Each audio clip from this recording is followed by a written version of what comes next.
Hi everyone! So today I will teach you how to set up your smartwatch or your wellness watch. So this is the box of the watch that I got, and I bought this from getwellnesswatch.com. They have 3 available colors. They have black, white, and pink, and I have the black one.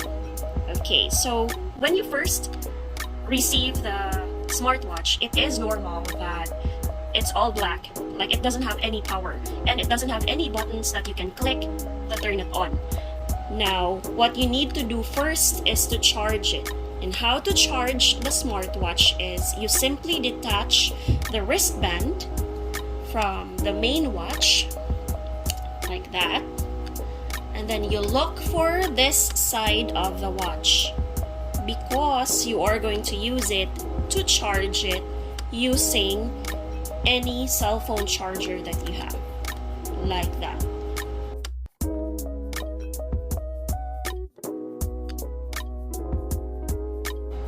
So once you plug it in, it will show you that it's charging. So it will take around half an hour to fully charge the watch.